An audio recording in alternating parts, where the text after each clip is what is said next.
وخلق منها زوجها وبث منهما رجالا كثيرا ونساء واتقوا الله الذي تساءلون به والأرحام إن الله كان عليكم رقيبا. மதிப்புக்குரிய பெரியோர்களே, சகோதரர்களே, தாய்மார்களே, சகோதரிகளே, இன்றைய தினம் இந்த விசேட நிகழ்ச்சியிலே முதலாவது தலைப்பாக உருவாக்கப்பட வேண்டிய ஈமானிய குடும்பங்கள் என்ற தலைப்பு தரப்பட்டிருக்கிறது. இந்த தலைப்பை பொறுத்தவரைக்கும் இன்று பல இடங்களிலே அடிக்கொரு முறை பேச வேண்டிய ஒரு கட்டாயமாக பேச வேண்டிய ஒரு தலைப்பாக இருக்கிறது. காரணம் என்னவென்றால், ஒரு முஸ்லிம் குடும்பத்தை, இஸ்லாமிய குடும்பத்தை பொறுத்தவரைக்கும் அந்த குடும்பத்தினுடைய தலைவர் மற்றும் தலைவி ஆகிய தாயும் தந்தையும், இன்னும் ஒரு மாதிரி சொல்கிறதாக இருந்தால் கணவனும் மனைவியும் எப்பொழுதும் இஸ்லாம் சொல்லுகின்ற பிரகாரம் ஈமான் உறுதியோடு இஸ்லாமிய பற்றோடு அவர்களுடைய வாழ்க்கையை அமைத்துக் கொள்கிறார்களோ அங்கிருந்துதான் ஈமானிய குடும்ப உருவாக்கம் ஆரம்பிக்கப்படுகிறது. நாங்கள் வீட்டில் இருக்கக்கூடிய கணவனிடத்திலும் மனைவியிடத்திலும் ஈமானிய உணர்வு, இஸ்லாமிய பற்று, அல்லது தாய் தந்தையர்களிடத்தில் ஈமானிய உணர்வும் இஸ்லாமிய பற்றும் இல்லை என்றிருந்தால் நாங்கள் நினைத்து கூட பார்க்க முடியாத ஒரு ஈமானிய குடும்பத்தை உருவாக்குறது. இங்கே தான் பிரச்சனை இருக்குது. ஏனென்றால் சில குடும்பத்தில் இருக்கக்கூடிய வாலிபர்கள், யுவதிகள் ஏதோ ஒரு அடிப்படையில் அவர்கள் இந்த மார்க்கத்தை கற்று சோசியல் மீடியாக்கள் மூலமாக சரி, இந்த மார்க்கத்தை அவர்கள் பயான் நிகழ்ச்சியினூடாக கேட்டு அவர்கள் ஒரு முறைக்கு மாறுகிறார்கள். எப்படி மாறுறாங்கண்டா, இவ்வளவு காலமாக நாங்கள் இஸ்லாத்தினுடைய சில விடயங்களை அறியாமல் இருந்தோம். ஆனால் இன்றைக்கு ஒரு நிகழ்ச்சிக்கு நாங்கள் போனோம், அல்லது ஒரு நிகழ்ச்சியை ஃபேஸ்புக்கில் பார்த்தோம், அல்லது இன்ஸ்டாகிராமில் பார்த்தோம், அல்லது ஏதோ ஒரு அடிப்படையில் ஒரு நல்ல விஷயம் காதுக்கு விழுந்திருக்குது. ஒரு சாதாரண ஒரு குமரி பெண் எவ்வாறு இந்த துனியாவில் வாழ வேண்டும் என்ற ஒரு பயானை கேட்ட உடனே சில பெண்கள் மாற ஆரம்பிப்பார்கள். வளமையாக இஸ்லாம் தடை செய்த ஒரு ஆடையை அணிந்து கொண்டு பாதையிலே சென்று கொண்டிருந்த ஒரு பெண்மணி, அல்லது ஒரு குமரி பெண்ணு வைங்க, அல்லது மார்க்கத்துக்கு முரணாக நடந்த ஒரு வாலிபன் திடீரென்று தன்னுடைய வாழ்க்கையை மாற்ற வேண்டும் என நினைக்கின்ற நேரத்தில் முதலாவது எதிர்ப்பு வருகிறது வீட்டுக்குள்ளே இருந்துதான். உதாரணத்துக்கு இன்றைக்கு சமூகத்தில் ஆகப்பெரிய பிரச்சனை என்று கேட்டால், குமரி பெண்கள், யுவதிகளும் வாலிபர்களும் மாறுவதற்கு நினைத்தால் கூட வீட்டிலே உள்ள தாய் தந்தையர்கள், கணவன் மனைவிமார்கள் விட்றாங்க இல்லை, பல காரணங்களை காட்டி. ஏனென்றால் அன்புக்குரிய சகோதரர்களே, இன்றைக்குள்ள ஆகப்பெரிய பிரச்சனை பெற்றோர்களிடத்திலே, கணவன் மனைவியிடத்திலே அடிப்படை மார்க்கம் இல்லாததன் விளைவுதான் அவர்களுடைய கொண்ட்ரோலுக்கு கீழால் வளரக்கூடிய பிள்ளைகளிடத்திலேயும் மார்க்கம் இல்லாமல் போகிறது. இன்னும் சொல்ல போனால், பெற்றோர்களை தாண்டி அந்த பிள்ளைகள் மார்க்கப்பற்றோடு வாழ வேண்டும் என்று யாராவது நினைத்தால் அந்த பிள்ளைக்கு முதலாவது எதிர்ப்பும் முதலாவது பிரச்சனையும் குடும்பத்துக்குள்ளே இருந்து உருவாகிறது என்றால் எங்களுக்கு காண முடிகிறது. ஏனென்றால் இன்றைக்கு உலகம் எவ்வாறு போய்கொண்டிருக்கிறது என்றால், உதாரணத்துக்கு வைங்க, அல்லாஹு தாலா குர்ஆனில யா அய்யுஹல்லதீன ஆமனு, ஈமான் கொண்டவர்களே, கூ அன்ஃபுஸகும் வ அஹ்லீக்கும் நாரா, கூ அன்ஃபுஸகும் வ அஹ்லீக்கும் நாரா, நீங்கள் உங்களையும் உங்களுடைய குடும்பத்தார்களையும் நரக நெருப்பை விட்டு பாதுகாத்துக் கொள்ளுங்கள் என்று அல்லாஹ் எல்லாருக்கும் சேர்த்து சொல்றான். அல் குர்ஆனை பார்க்கலும் பொதுவாக ஆண் பால்ல ஆம்பளைகளை பார்த்து யா அய்யுஹல்லதீன ஆமனு, ஈமான் கொண்டவர்களே, கூ அன்ஃபுஸகும், நீங்கள் உங்களை பாதுகாத்துக்கோங்க, அதே மாதிரி உங்களோட குடும்பத்தார்களையும் பாதுகாத்துக் கொள்ளுங்கன்னா யார் தலைமைத்துவத்தில் இருக்கிறாங்களோ. இப்போ ஒரு வாலிபனை பொறுத்த வரைக்கும் அவனுக்கு இதுவரையும் திருமணம் முடிக்கலன்னா அவருக்கு தலைமைத்துவம் இல்லை. ஆனால் அவர் வயசு போன உடனே திருமணத்தை முடிக்கிறார். முடிச்ச உடனேயே அவருக்கு மனைவி பொறுப்பாக வந்த உடனே முதலாவது ஓடுற என்ன தெரியுமா, கூ அன்ஃபுஸகும் வ அஹ்லீக்கும் என்றா, உங்களையும் உங்களோட குடும்பம் மனைவி முதலாவது இடத்துல வந்துடுறான். மனைவியோட விஷயத்தில் கணவன்மார்கள் மிக கவனமாக இருக்க வேண்டும். எந்த விஷயத்துலண்டா, நீங்க சம்பாதிக்கிறீங்க, கொடுக்குறீங்க, அதுல பிரச்சனை வருதில்லை. அவங்களோட பயணம் போறீங்க, அதுல பிரச்சனை வருதில்லை. குடும்ப வாழ்க்கையில் அதிகமான பிரச்சனைகள் வருவதற்குரிய காரணங்கள் ஒன்றுதான், கணவனிடத்தில் மார்க்கம் இருந்து அவர் கற்ற மார்க்கத்தை தன்னுடைய மனைவிக்கு சொல்றான். நீங்க கல்யாணம் முடிக்கிறதுக்கு முன்னாடி சாதாரண சராரா கிட்டுகளோட, சல்வார் கிட்டோட ரோட்ல போனீங்க. ஆனா அந்த உடுப்பை பார்த்தீங்கன்னா இறுக்கமாக இருக்குது. அந்த ஆடையுடன் வெளியே போவதற்கு இஸ்லாம் தடை விதிக்கிறது. திருமணத்துக்கு பின்னாடி இனி நான் சொல்ற மாதிரி அல்ல, இஸ்லாம் சொல்ற மாதிரி கேளுங்க என்று கணவன்மார் சொல்ற நேரத்தில் முதலாவது எதிர்ப்பு ஸ்டார்ட் ஆகுது. இப்போ இந்த மனைவி என்ன செய்யறா தெரியுமா? எப்படி யோசிக்கணும்? அது இவ்வளவு நாளும் நான் திருமணம் முடிக்கிறதுக்கு முன்னாடி எனக்கு தெரியாத ஒரு சப்ஜெக்டை வந்து கணவர் சொல்றார். கணவர் என்னோடு இரக்கமாக இருக்கிறார். எந்த கணவராவது தன்னுடைய மனைவி அலங்கோலமாக இருக்கும்னு விரும்புவாங்களா? இல்லை. எல்லா ஹஸ்பண்ட்மாரும் விரும்புகிற தன்னை மனைவி அழகாக இருக்கணும், தன்னை மனைவி சுத்தமாக இருக்கணும். 4 பேருக்கு முன்னாடி என்ன மனைவியை கூட்டிட்டு போன எல்லாரும் பார்த்து சொல்லணுமா, என்ன மனைவி அழகாக இருக்கிறார், நல்ல குணமுடையவளாக இருக்கிறாள். எல்லாருக்கும் தேவை அதுதான். அப்ப அந்த நோக்கத்துக்காக வேண்டி கணவர் என்ன சொல்றாருண்டா, நீங்க வெளியே போற நேரத்தில் இப்ப அகலமான உடுப்பு கொடுத்துட்டு போங்க, வெளியே போற நேரத்தில் அகலமா கொடுத்துட்டு போங்க. இப்ப இன்னைக்குள்ள பிரச்சனை பாருங்க, கொஞ்சம் பேர் மிஸ்ஸா விளங்கி இருக்கிறாங்க. எப்படி தவறுதலாக விளங்கி இருக்கிறாங்கன்னா, பெண்களுடைய இஸ்லாமிய ஆடை அபாயாவும் ஹிஜாபும், அபாயாவும் ஜில்பாபும் விளங்கிட்டாங்க. நான் கேட்கிறேன், எங்கேயாவது குர்ஆன் ஹதீஸ்ல உங்களுக்கு காட்டணுமா பொம்பளைகள் இஸ்லாமிய ஆடை அபாயாவும் ஹிஜாபும்? இப்போ இன்றைக்கு நாங்கள் கடையில் போய் அபாயா கேட்குறீங்க, இந்த அபாயா தான் இஸ்லாமிய ஆடை, உங்களுக்கு எங்கேயாவது ஆதாரம் காட்டணுமா? இல்லை. அப்போ ஏன் இன்றைக்கு வந்து எங்களோட தாய்மார்கள் அபாயாவையும் ஹிஜாபையும் சாய்ஸ் பண்ணுறாங்கன்னா, பெண்களுடைய ஆடையை பொறுத்த வரைக்கும் இதுதான் ஆடை என்று எங்கேயும் வரவில்லை. இந்த ஆடை எவ்வாறு அமைய வேண்டும் என்று குர்ஆன்ல வந்திருக்குது, ஹதீஸ்ல வந்திருக்கு. எப்படி வருது? பெண்களுடைய ஆடை தன்னுடைய முகத்தையும் 2 மணிக்கட்டுகளையும் தவிர உள்ள பகுதிகளை மறைக்கிற மாதிரி இருக்கணும், முதலாவது கண்டிஷன்.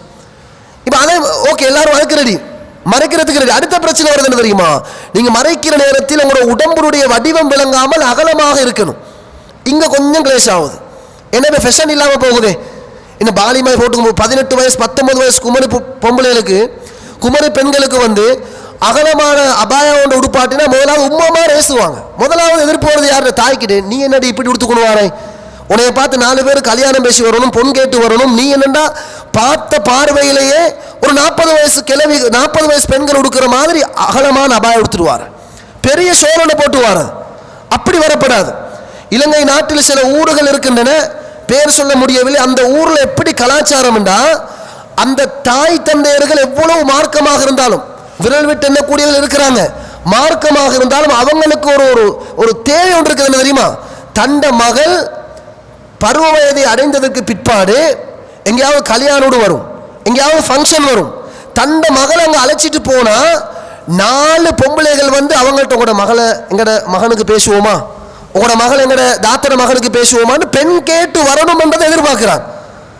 எதை வச்சு? அன்புக்குரிய சகோதரர்களே, நம்ம இப்படி யோசிச்சா, நான் என்னுடைய பிள்ளையை நல்ல முறையில் வளர்த்து, ஈமானுடன் இஸ்லாத்துடன் என்னுடைய குமரி பெண்ணை வளர்த்து, அல்லது என்னுடைய ஆம்பளை பிள்ளையை வளர்த்து, இதை பார்த்து 4 குடும்பம் அல்ல, முழு ஊரில் இருக்கக்கூடிய மக்களும் பெண் கேட்டு வந்தால், இதை பார்த்து முழு ஊரில் இருக்கக்கூடிய மக்களும் மாப்பிள்ளை கேட்டு வந்தால் அது சந்தோஷம்.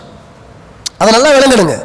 ஏண்டா உங்களோட உடுப்பை பார்த்து, உங்களோட அழகை மட்டும் பார்த்து திருமணம் பேச்சுவார்த்தைக்கு யாராவது வந்தாங்கன்னா கொஞ்சம் யோசிக்கும். ஏன் தெரியுமா? எந்த நோக்கத்துக்கு வராங்க? திடீரென்று காண்றோம் கல்யாண பேச்சுவார்த்தை நடக்குது. அப்போ ஒன்றும் தெரியா, இவ தொழுகுறாவா, இவ ஓதுறாவா, உம்மா அப்பா கட்டுப்பட்டு நடக்கிறாவா, குர்ஆன் ஓத தெரியுமா, தொழ தெரியுமா, சுத்தமாக இருக்க தெரியுமா, குடும்பத்தோடு சேர்ந்து நடக்க தெரியுமா, ஒன்றும் பார்க்கறதில்லை. உடுப்பை பார்க்குறாங்க, அழகை பார்க்குறாங்க, திருமண பேச்சுவார்த்தை கண்டெடுத்துல நடக்குது. அன்புக்குரிய சகோதரர்களே, இதனுடைய விளைவுகள் தான் கல்யாணம் முடிச்சு 6 மாசம் 1 வருஷம் போறதுக்கு இடையில காதி கோட்ல அலையாக மோதுகிறார். உங்களுக்கு தெரியுமா சகோதரர்களே, 2021க்கு முன்னாடி இலங்கை நாட்டினுடைய திருமண அந்த விவகாரங்கள் அது சம்பந்தமாக நான் ஆய்வு செய்கிற நேரத்தில் கிட்டத்தட்ட 100 பேர் திருமணம் முடிச்சாங்கன்னா 25% டிவோர்ஸ்ல போய் முடிஞ்சிச்சு. 2021ல 22 ஆகுற நேரம் 35% மாறுது.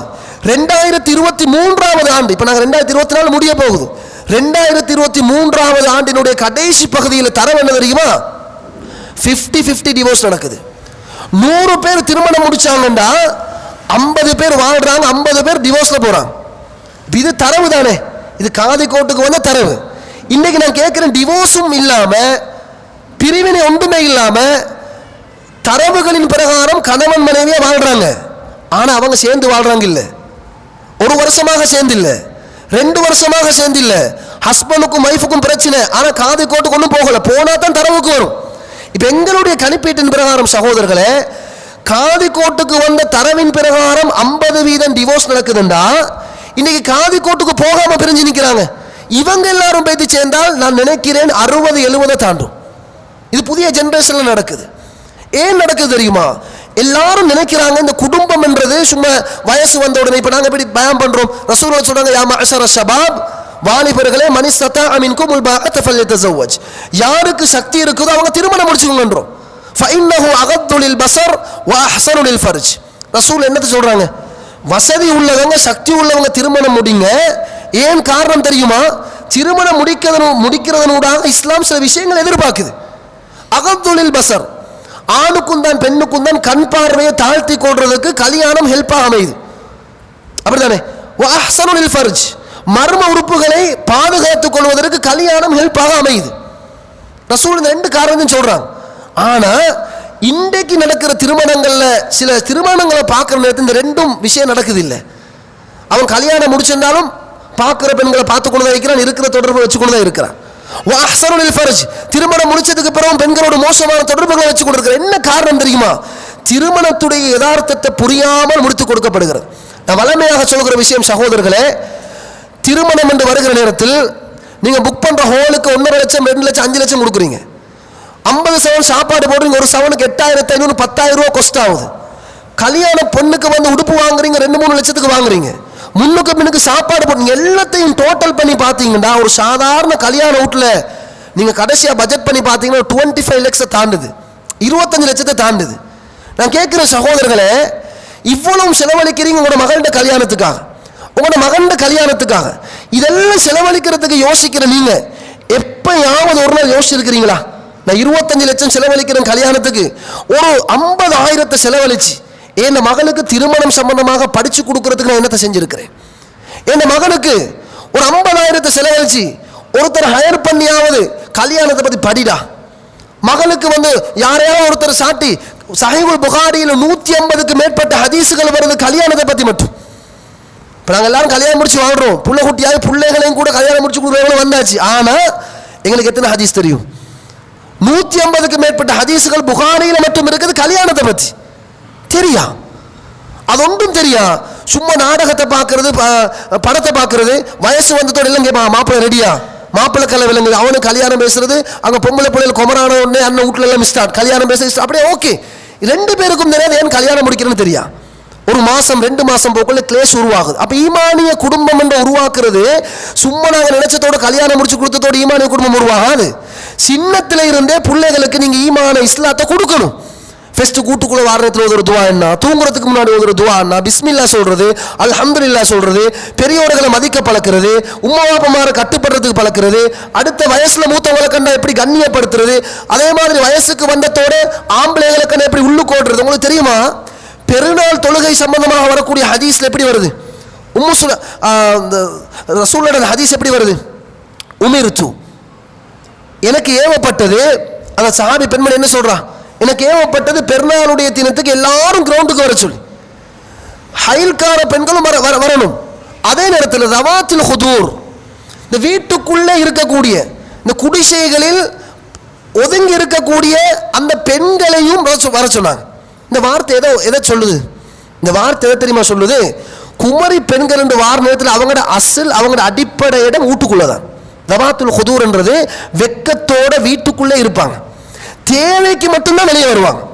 நீங்க பாருங்க, பழைய காலத்துல சொல்லுவாங்க, முந்தி காலத்துல ஒரு பொம்பளை அந்த ரோட்ல போகல அப்படி பனியை பார்த்த பார்வையில போகும். வீட்டுக்குள்ள யாரும் சரி போனா என்ன நடக்கும்? அவங்களோட பேசுறது என்பது வீட்டுல பெரியவங்க யாராவது சொல்லணும், முன்னுக்கு வந்து பேசுங்க, சொந்தக்காரங்கிட்ட வந்திருக்கிறாங்க வந்து பேசுங்கன்னு சொன்னாத்தான் வெட்கத்தோடு வருவார்கள். இன்றைக்கு நீங்க சொல்றதுக்கு முன்னாடி வந்து நிக்கிறது அவங்க. ரோட்ல போக்கல வலது இடது எல்லாருக்கும் லேண்ட்மார்க் இன்றைக்கு அவங்களுக்கு தெரியும், எங்களுக்கு தெரியாத ரோடு அவங்களுக்கு தெரியும். எப்படி? அப்ப என்ன நடப்பண்ட சகோதரர்களே, சின்ன வயசுல பெண்களுடைய கட்டுப்பாடு, அந்த புள்ள எப்படி இருக்கணும்? குர்ஆன்ல என்ன சொல்லுது? வகர்ன ஃபீ புயூத்திகுன்ன, பெண்களோட அசல் வீட்டில தான் நிக்கிறது, வீட்டில நிக்கணும். வல தபர்ருஜுன தபர்ருஜல் ஜாஹிலியத்தில் ஊலா, ஆரம்ப கால ஜாகிலியா காலத்து பெண்கள் எப்படி தங்களுடைய அலங்காரங்களை வெளிப்படுத்தினார்களோ இது மாதிரி இனி வெளிப்படுத்த தடை என்று குர்ஆன் தடை போடுகிறது. ஆனா இன்றைக்கு மீண்டும் ஒரு ஜாகிலிய துருவான மாதிரி பெண்கள் இப்படித்தான் உடுக்கணும், பெண்கள் இப்படி கட்டுப்பாடோட வெளியே வரணும், தேவைக்கு தான் வெளியே வரணும், பெண்களுக்கு ஒரு கண்ட்ரோல் இருக்குது, பெண்கள் முடிகற்ற நேரத்தில் உச்சநிலையில் கட்டக்கூடாது, ரசூல் எதிர்த்தாங்க, பிடரியில வேணும்னா கட்டுக்கங்க, இல்லாட்டி முடிய பின்னிக்கோங்கன்னு சொல்ற நேரத்தில் அன்பார்ந்த சகோதரர்களே, மாற்று மத பெண்கள் இதுக்கு எதிராக பேசினாலும் பரவாயில்ல, அப்படித்தானே? அவங்களோட மார்க்கத்தில் அப்படியெல்லாம் இல்லை, நாங்கள் முஸ்லீம்களுக்கு பயான் பண்றோம். அண்மை காலங்களில் பெண்கள் சம்பந்தமாக ஒரு மீடியாவில் பெண்கள் இப்படி தான் உடுக்கணும், பெண்கள் வந்து நினைச்ச மாதிரி எல்லாம் உடுத்துட்டு போகக்கூடாது, உங்களோட வாசனை நீங்க பெர்ஃபியூம் அடிச்சீங்கன்னா வெளியே போகக்கூடாது. ரசூலுல்லாஹ் சொல்றாங்க, பெண்கள் வந்து வாசனை திரவியங்களை யூஸ் பண்ணிக்கொண்டு ரோட்ல ஆண்கள் இருக்கிற இடத்தை தாண்டி போனால் ஃபஹிய கதா வ கதா, மோசமான பெண் என்று ரசூலுல்லாஹ் சொல்லிட்டாங்க, மோசமான பெண் சொல்லிட்டாங்க. இந்த ஹதீஸ் எல்லாத்தையும் சொல்லி பயான் பண்ணி முடிகிறதுக்கு இடையில 5க்கு மேற்பட்ட பெண்கள் அமைப்பு எதிராக கேஸ் போடுறாங்க. எப்படி கேஸ் போடுறாங்க தெரியுமா? பெண்களுடைய உரிமைக்கு எதிராக இந்த ஆலிம் கதைக்கிறார் மீடியாவில்.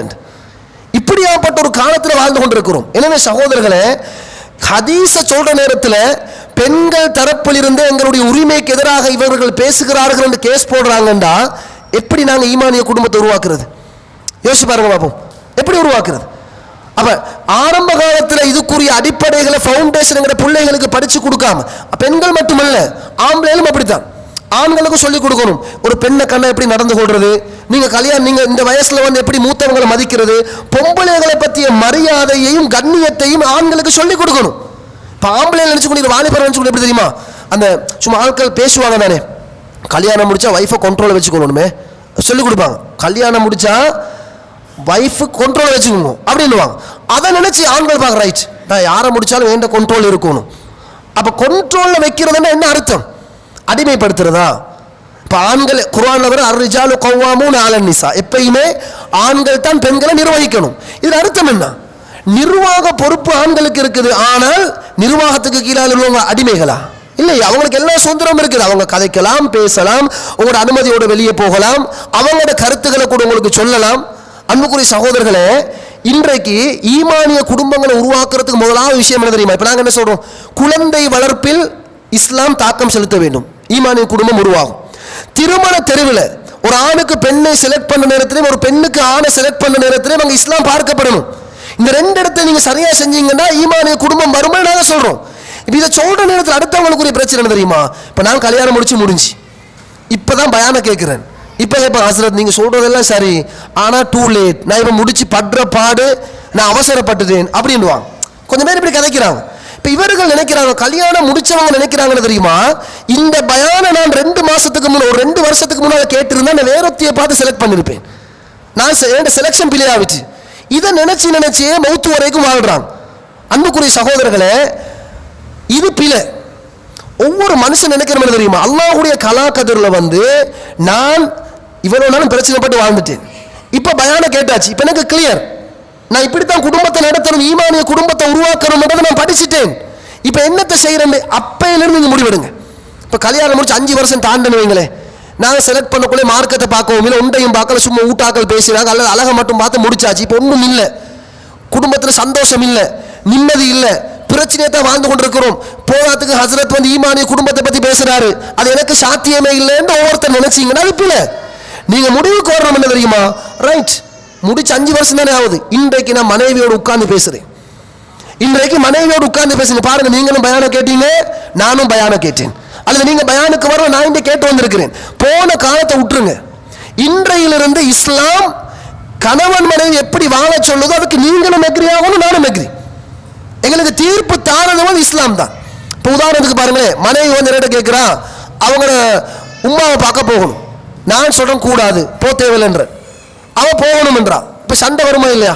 சண்டை வரும். இப்ப நாங்க எங்களுக்கு இடையில ஒரு எக்ரிமெண்ட் வரணும் தெரியுமா, இருவருக்கும் இடையில் கருத்து முரண்பாடுகள் வருகிற நேரத்தில் அதை தீர்த்து வைப்பது குர்ஆனும் சுன்னாவும், 2 பேரும் எக்ரி ஆகும். நான் போ கூடாதுன்றேன், அவ போகணும்னு சொல்றான். இப்ப தீர்வுதாரர் யாரு? இப்ப தீர்வை தேடணும் குர்ஆன்ல, ஹதீஸ்ல தேடல. ரசூலுல்லாஹ் எப்படி நடந்து கொண்டாங்க? ரசூலுல்லாஹ் குடும்பத்தாரோடு சேர்ந்து நடக்க சொன்னார்கள். எவ்வளவு பெரிய பிரச்சனைகள் இருந்தாலும் தன்னுடைய மனைவி தாயை பார்க்க கேட்டால், தந்தையை பார்க்க கேட்டால், குடும்பத்தார்களை பார்க்க கேட்டால் எங்களால் மறுக்க முடியாது, மார்க்கத்துக்கு முரண் இல்லாத காரணம் இருக்கும் வரைக்கும். அப்ப எங்களுக்கு இஸ்லாம் என்ன சொல்லுது? இல்ல, மனைவி அனுப்புங்க, போயிட்டு வரட்டும். ஆயிஷா நாய்க்கு பிரச்சனை வந்த நேரத்தில் ஆயிஷா நாய் அனுமதி கேட்கிறாங்க, உமா கிட்ட போகணும் என்று. ரசூலுல்லாஹ் விட்டுறாங்க, உமாட்ட போயிட்டு வாங்க. அப்ப நான் சரண்டர். அப்ப குர்ஆன் என்ன சொல்லுது? அனுப்புங்க. ஹதீஸ் என்ன சொல்லுது? அனுப்புங்க. ஓகே, நான் சரண்டர். எனவே சகோதரர்களே, எப்பயுமே கணவன் மனைவியோட வாழ்க்கையில ஈமானிய குடும்பத்தை நீங்க உருவாக்கணும் என்று ஆசைப்படுற ஆட்களாக இருந்தால், நான் செலக்ஷன் பிள்ளையா செஞ்சுட்டேன், இப்ப எங்கட காலம் முடிஞ்சு, இப்ப 2 பிள்ளையா ஆயிடுச்சு, இதுக்காக நாங்க ஈமானிய குடும்பத்தை உருவாக்க என்னத்தை செய்யறதுக்கு? அவ கூப்பிட்டு பேசலுமா? பேசாம வாழ்ந்துட்டு போம். அப்படியே அது பிழை. அப்போ அந்த டைமுக்கு நீங்கள் இந்த உலகத்திலே நஷ்டவாளிகள், மறுமையிலே நஷ்டவாளிகள் தான். இருக்கிற காலத்தை நாங்கள் சந்தோஷமாக கழிக்கிறோம்டா. இன்றைக்கு நாங்கள் திருந்துறோமா, இன்றைக்கு படிக்கிறோமா, இன்றைக்கு மனைவியோடு உட்கார்ந்து பேசி இவ்வளோ நாளும் இருந்த ஸ்டைல் டைம் டேபிள் எல்லாத்தையும் மாற்றுவோம். நீங்களும் மாறுங்க, நானும் மாறுறேன், சந்தோஷமான வாழ்க்கை வரும். உங்களுக்கு தெரியுமா, இப்போ எங்கட சமூகத்துக்குள்ள பிரச்சனை என்ன தெரியுமா? பிரச்சனை இருந்தவங்க இல்லாதவங்க நாங்கள் இன்றைக்கு பேசி இன்றைக்கு கொஞ்சம் உட்கார்ந்து பேசி நாங்கள் 2 பேரும் மாறுவோம்டா, பெரிய பயானை கேட்டு வந்து இன்றைக்கு இன்னும் சூஃபி மாதிரி இன்றைக்கு மாறிட்டு வந்திருக்கோம். பெசாம கூட வேலையை பார்த்து கொண்டு இருக்கீங்கன்றதா இப்படி நோண்டி பண்ணுவாங்கன்றதுனால இன்றைக்கி பெசாமிக்கிறோம். அன்புக்குரிய சகோதரர்களே, ஒரு படிப்பினைக்காக ஒரு சம்பவத்தை சொல்கிறேன். ரசூலுல்லாஹி ஸல்லல்லாஹு அலைஹி வஸல்லம் அவங்க ஹுதைபியா உடன்படிக்கை நடைபெற்ற அந்த நேரத்தில், நீண்ட வரலாறு, அந்த நேரத்தில் வந்து அந்த உடன்படிக்கையெல்லாம் கைச்சாத்திடப்பட்டது. இப்படி பல நீண்ட சம்பவம், அது ஒரு பகுதி வருது. இப்போ உடன்படிக்கையெல்லாம் முடிஞ்சதுக்கு பிறகு ரசூலுல்லாஹ் சொல்கிறாங்க, வந்திருக்கக்கூடிய சஹாபாக்களை பார்த்து, இப்போ எங்களுக்கு மக்காவுக்கு போய் உம்ரா சேர்த்துக்கலாம், இஹ்ராம் எல்லாத்தையும் கலட்டிருங்க, கொண்டு வந்த பிராணிகளை குர்பான் கொடுத்துருங்க, முடிய வலிச்சிருங்கன்றாங்க. ரசூலுல் அவ்வளவு சொல்லியும் ஒரு சஹாபாக்களும் கேட்கல. ரசூல் அவ்வளவு சொல்லியும் ஒரு சஹாபாக்களும் கேட்கல. ஏன்? நபியுடைய வார்த்தையை மதிக்காமல் அல்ல, சஹாபாக்களுக்கு சரியான கவலை. மதீனாவிலிருந்து பல நாட்கள் பயணம் செய்து எட்டி பார்த்தால் மக்கா விளங்குது, காபத்துல்லா கிட்ட நெருங்க போகுது. ஒரு 7-8 கிலோமீட்டர் போன காபத்துல்லாக்கு போயிடலாம். காஃபிர்கள் வேணாம் சொன்னதோடு ரசூலை திரும்ப முடிவு செஞ்சுட்டாங்க. அப்போ சொல்றாங்க, உங்களுக்கு தெரியும் ஒரு சட்டம், இஹ்ராத்தோடு இருக்கிற நேரத்தில் திரும்ப காபா போக்கு எடுக்கலாட்டி அதை நாங்கள் இஹ்ராத்தை கலையணும், முடிய வலிக்கணும், கொண்டு வந்து பிராணிகளை கொடுக்கணும், அது சட்டம் இருந்துச்சு. அது நீண்ட சட்டம், ஆனால் உங்களுக்கு சுருக்கமாக சொல்லி முடிச்சாச்சு.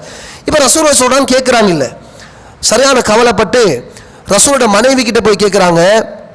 அந்த டைமில் பாருங்களேன், நான் சொன்னால் கேட்குற சமூகம், நான் இஹ்ராத்தை கலட்ட சொல்கிறேன், முடிய வலிக்க சொல்கிறேன், குர்பான் கொடுக்க சொல்கிறேன், யாரும் கேட்குறாங்கல்லன்றாங்க. அப்போ அந்த மனைவி சொல்கிறா, யார் ரசூலுல்லாஹ், நான் உங்களுக்கு ஒரு ஐடியான்னு சொல்லட்டுமா? ரசூல் என்னென்னு கேட்குறான், ஃபெஸ்ட்டுக்கு நீங்கள் கூட முடிய வலிங்க, ஃபெஸ்ட்டுக்கு நீங்கள் கூட இஹ்ராத்தை கலட்டுங்க, உங்களோட குர்பானி பிராணி நீங்கள் ஃபெஸ்ட்டுக்கு அறுத்து போட்டும் இஹ்ராம் உடுப்பை கலைந்து சாதாரண ஆடையோடு நீங்கள் வெளியே போங்க பார்ப்போம். சும்மா மனைவி ஒரு ஐடியா கொடுக்குறா. ரசூலுல்லாஹ் பார்க்குறாங்க, மனைவி சொல்கிற ஐடியா நல்லா இருக்குது, அது மாதிரி முடிய வலிக்கிறாங்க, இஹ்ராத்தை கலட்டுறாங்க, குர்பானை கொடுத்து போகிற சஹாபாக்களுக்கு முன்னாடி போகிறாங்க. போன உடனே சகோதரர்களே, சஹாபாக்கள் பார்த்தாங்க, இனி நாங்கள் சும்மா இருந்து வெளியில் ரசூலுல்லாஹ் இஹ்ராத்தை கலட்டாங்க இல்லையா, ரசூலுல்லாஹ் முடிய வச்சுட்டாங்க இல்லையா, ஒத்தருக்கு பின் ஒத்தராக எல்லா சஹாபாக்களும் இஹ்ராத்தை கலட்ட மாட்டேன் இருந்த சஹாபாக்கள், முடிய வலிக்க மாட்டேன் இருந்த சஹாபாக்கள் எல்லோரும் செஞ்சாங்க.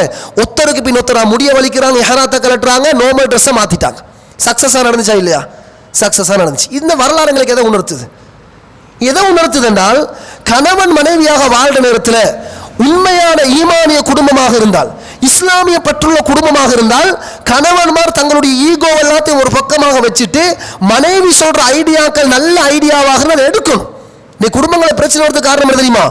நாங்கள் உண்ட சோப்பை பார்த்துக்கணும் கருப்புன்றோம், மனைவி சோப்புன்னு சரியாத்தான் சொல்கிறான், எனக்கும் தெரியும் மனைவி சொல்கிறது சரியன்னு, ஆனால் ஈகோவே வைஃப் சொல்கிறது இன்றைக்கு கேட்டுக்கொண்டா நாளைக்கு பின்னைக்கு அவன் என்ன கண்ட்ரோல் பண்ண வருவான்னு வைஃப் சொல்கிற ஒன்றே கேட்குறதில்ல. அப்போ எங்கே ஈமானிய குடும்பம் உருவாகும்? ரசூலுல்லாஹி ஸல்லல்லாஹு அலைஹி வஸல்லம் அவங்க சஹாபாக்களுக்கு மட்டும் தலைவராக இருக்கல, முழு சமூகத்துக்கும் தலைவர், முழு உலகத்துக்கும் தலைவர். இன்று வரைக்கும் முஸ்லீம்களுடைய மிகப்பெரிய தலைவர் அவர்தான், எங்களுடைய தலைவர் முஹம்மது நபி. எங்கள் எல்லோருக்கும் தலைவராகிய முஹம்மது நபியே தந்த மனைவியோட ஐடியாவை எடுத்து வாழ்க்கையில் சக்சஸ் ஆகி இருக்கிறாங்கண்டா நாங்கள் யார்? நாங்கள் உம்ராவுக்கு போகல பஸ்ஸுல்லுக்கு வந்து அந்த ஹுதைபியா உடன்படிக்கை இடத்தெல்லாம் பார்த்துட்டு நான் பஸ்ஸுல்லுக்கு இந்த பயானை பண்ணி கொண்டிருக்கிறேன். அப்போ அங்கே வந்திருந்த ஆட்கள் சீட்டில் உட்காந்துட்டு வருவாங்க தானே, அதில் ஒரு குடும்பத்தை சேர்ந்த ஹஸ்பண்ட் ஒய்ஃப் பிள்ளைகள்லாம் வந்திருந்தாங்க. நான் ஒரு படிப்பினைக்காக சொல்கிறேன். அப்போ அதில் மனைவி பின் சீட்டில் இருந்து கொண்டிருக்கிறான், ஹஸ்பண்ட் முன் சீட்டில் இருக்கிறான். இப்போ எனக்கு எல்லாரும் விளங்குது, மனைவி பின் சீட்டில் இருக்கிறான், ஹஸ்பண்ட் முன் சீட்டில் இருக்கிறான். இப்போ நான் இதை சொல்கிறேன், இந்த வரலாறு சொல்கிற நேரத்தில் இவன் வந்து ஹஸ்பண்டை தட்டுறா, பேசாமல் நிற்கிறாரு. ஏன் தட்டி என்ன சொல்ல பார்க்குறோம், உங்களுக்கு தான் சொல்கிறத கேட்டுக்கோங்கன்னு தான் அர்த்தம். தட்டி பார்க்குறாரு, பேசாமல் நிற்கிறார். இவர் திரும்பி பார்க்குற மாதிரி இவர் பயானை கேட்டுக்கொண்டு நினைக்கிறார். திரும்ப கையால் பிடிச்சி சண்டை ஆட்டுறார். அவர் அப்படியும் கல் மாதிரி வைக்கிறார் சீட்டில், உசுமுறை வாக்கு விலங்கல்ல. அந்த பெண்மை என்னமா செஞ்சா, அகலைமிங்களையும் பார்த்தா ஒன்றும் சரி வரல, காலை தூக்கி ஒரு அடி. அப்போ திரும்பி பார்த்தா, ஏண்டா எல்லாரும் உங்களுக்கு தான் சொல்கிற கேட்டுக்கோங்கண்டாங்க. ஏண்டா சில டைம்ல வந்து அந்த மனைவிமார்கள் ஐடியாக்கள் பல சொல்லப்பட்ட நேரத்தில் ஒன்றையும் எடுக்காம அவங்களுக்கு ஃபெடப்பாவி நல்ல ஐடியா. சில இப்படி தானே ஆம்பளைகள் வந்து வெளியே ஜொப்புக்கு போகிற பிஸிக்கு சரியான பிஸியாக இருக்கும், ஸ்ட்ரெஸ்ல வருவாங்க. சில பிள்ளைகளோட விஷயத்தில் மனைவியோட ஐடியா நல்லா இருக்கும், அந்த ஐடியா எடுத்த ஈமானிய குடும்பத்தை உருவாக்கலாம். ஆனால் எங்களோட ஈகோவை வந்து நாங்கள் ஃபெஸ்ட்டுக்கு வச்சதுனால கடைசியில் மனைவியோட எகெயின்ஸ்டுக்கு நாங்கள் பெய்த்து இருக்கிறதுனால நானும் ஈமானிய குடும்பத்தை உருவாக்கல, என் மனைவிக்கும் உருவாக்குறதுக்கு சான்ஸை கொடுக்கல.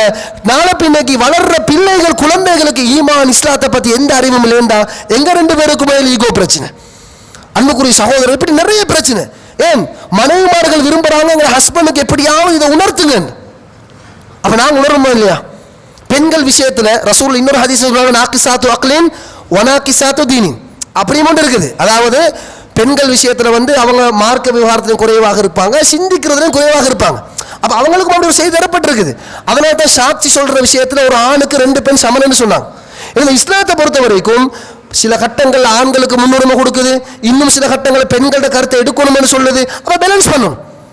ரசூலுல்லாஹி ஸல்லல்லாஹு அலைஹி வஸல்லம் ஒரு கட்டத்தில் இல்லை, பல கட்டங்களில் பெண்களுடைய விஷயத்தில் எப்படி நடந்திருக்கிறாங்க என்பதை சீராவை நீங்க படிச்சீங்கன்னா ஈமானிய இஸ்லாமிய குடும்பங்களை உருவாக்குறது எந்த அளவுக்கு முக்கியம் என்பது எங்களுக்கு விளங்கலாம். இன்னொரு விஷயத்தை சொல்றேன் பாருங்க சகோதரர்களே. ரசூலுல்லாஹி ஸல்லல்லாஹு அலைஹி வஸல்லம் அவங்க ஹிரா குகைக்கு போறாங்க. பலமையா ஹிரா குகைக்கு போயிட்டு வர நேரத்தில் வந்து திடீர்னு ஒரு நாள் ஜிப்ரீல் அலைஹிஸ்ஸலாம் வந்தாங்க. வந்து இக்ரான்னு சொல்றாங்க, ஓத சொல்றாங்க, ஓத தெரியாதுன்றாங்க, திரும்ப இக்ரான்றாங்க, ஓத தெரியாதுன்றாங்க. இப்படி 3 முறை நடக்குது. 4வது முறை என்ன செய்யறாங்கண்டா ஜிப்ரீல் அலைஹிஸ்ஸலாம் ரசூலுல்லாஹ் இறுக்கமாக கட்டி பிடிச்சு ஓதி கொடுக்குறாங்க. இக்ரா பிஸ்மி ரப்பிக்கல் லதீ ஹலக் ஹலக்கல் இன்சான மின் அலக் 5 வசனத்தை ஓதி கொடுக்குறாங்க. நபிக்கு அதுவரைக்கும் தெரியாது வந்தவர் ஜிப்ரீல் என்று ஒன்றுமே தெரியாது. ரசூலுல்லாஹ் பயந்து போய் நிற்கிறாங்க, நடுங்கி போய் நிற்கிறாங்க. வீட்டுக்கு வராங்க, நடுநடுக்கத்தோடு வீட்டுக்கு வந்து தன் மனைவி ஹதீஜா நாய்கிட்ட சொல்றாங்க, ஜம்மிலூனி என்ன போத்துங்கன்றாங்க. என்ன சொல்றாங்க? போத்துங்கன்றாங்க. உடனே ஹதீஜா ரலியல்லாஹு ஒன்றுமே கேட்கல. ரசூலுல்லாஹ் தன்னுடைய கணவன் போத்த சொல்றார், உடனே போத்தினாங்க. போத்தினதுக்கு பிறகு அப்படியே சிச்சுவேஷனை காம் பண்ணிட்டு அதுக்கு பிறகு லேடிஸ் பக்கம் இடம் போதாம இருக்குது, என்ன செய்யணும் பாருங்க. இந்த அவ காம் பண்றாங்க. அப்ப ரசூலுல்லாஹ் அந்த சிச்சுவேஷனை வந்து ரசூலுல்லாஹ் கேட்பட்ட அந்த நிலைமையை வந்து மனைவி ஹதீஜா ரலியல்லாஹு அவங்க சரியான முறையில் ஹேண்டில் பண்ணிட்டு தான் ஆறுதல் படுத்தியதற்கு பிறகு கேட்கிறாங்க, யார் ரசூலுல்லாஹ் என்ன நடந்துச்சுன்னு கேட்கிறாங்க. யார் ரசூலுல்லாஹ் வளமைக்கு மாற்றமாக நீங்க நடுக்கத்தோடு வாரீங்களே, உங்களுக்கு என்ன நடந்துச்சு? அப்ப ரசூலுல்லாஹ் நடந்த சம்பவத்தை சொல்றாங்க. அதுக்கு பிறகு ஹதீஜா ரலியல்லாஹு எல்லாத்தையும் கேட்டதுக்கு பிறகு நபிகிட்ட சொல்றாங்க, எங்க சொந்தக்காரர் ஒருத்தர் இருக்கிறார், வரக்கத் இப்னு நௌஃபல், அவர் முன்னைய வேதங்களை பத்தி படிச்சிருக்கிறார், நாங்க அவர்கிட்ட போய் ஒரு ஐடியா கேட்போமே, உங்களுக்கு என்ன நடந்தது? இப்ப ரசூலுல்லாஹ்க்கு தெரியாது மொத்தமா என்ன நடந்துச்சுன்னு, வந்தது யாருன்னு கூட தெரியாது. அப்ப ஹதீஜா நாயகி தன் கணவன் அழைச்சிட்டு தன் குடும்பத்தை சேர்ந்த வரக்கத் இப்னு நௌஃபல்ட்ட வந்து கூட்டிட்டு போறாங்க. கூட்டிட்டு போய் விளக்கம் கேட்கிறாங்க. ரசூலுல்லாஹ்க்கு விளக்கம் சொல்லப்படுது, உங்களை நபியாக செலக்ட் பண்ணப்படுறாங்க, வந்தது ஜிப்ரீல் அலைஹிஸ்ஸலாம் சொல்லப்படுகிறது. இந்த சம்பவம் நமக்கு என்னத்தை உணர்த்துதுன்னா, வெளியே சென்ற கணவர் பதற்றத்தோடும் தடுமாற்றத்தோடும் நடுக்கத்தோடும் வீட்டுக்கு வரார். வந்த உடனே மனைவி கிட்ட சொல்றார், ஜம்மிலூனி என்னைய போத்துங்கன்னு சொன்னதோட, ஏன் அப்பா வளமைக்கு மாத்திரமா போத்து சொல்றீங்க, எங்களை கூதலை நீங்க மலைக்கு நினைச்சிட்டு வரீங்களா? திடீர்னு அந்த காலத்துல மக்காவில் வந்து போத்துறதுக்கு சான்ஸ் இல்லாத நேரம் வைங்களேன் உதாரணத்துக்கு, ஏன் போத்து சொல்றீங்க? இதைத்தானே பெண்கள் கேட்பாங்க. அப்ப அந்த ஈமானி உணர்வு கொடுக்கப்பட்ட ஹதீஜா நாயகி முதல்ல ஹஸ்பண்டுக்கு எதிராக ஒன்றும் கேட்கல, வளமைக்கு மாற்றமாக பதட்டத்தோடு வரார், போத்த சொல்றார், முதலாவது போத்தினாங்க. போத்தினத்துக்கு பிறகுதான் அடுத்த கேள்வி, சிச்சுவேஷனை ஃபர்ஸ்ட்டுக்கு காம் பண்றாங்க. இன்றைக்குள்ள மனைவிமாக என்ன செய்வாங்க, வந்தா என்ன இது வளமைக்கு மேலே போத்துருங்க, நீங்க வேணும்னா பெட்ஷீட் எடுத்து போத்திக்கோங்கப்பா, அப்படித்தானே நீங்க நடக்குது. இன்னைக்கு அப்படி நடக்குது சில இடங்கள்ல. அன்றைக்கு ஒருத்தர் சொல்றார், வீட்டுக்கு போய் வைஃப் கிட்ட ஒரு பிளேன் டீ ஊத்துங்கன்னு சொல்றதுக்கு அவருக்கு பயம், கோஃபியை ஊத்துங்கன்னு சொல்றதுக்கு அவருக்கு பயம். ஏன்னா 4 பேர்ட்ட முன்னால நான் ஊத்துற டைம் முடிஞ்சு நீங்க போற லேட் ஆகி வந்தீங்கன்னு கேட்டால் எனக்கு நோண்டி. அப்படி இருக்குது, உங்களுக்கு தெரியுமா?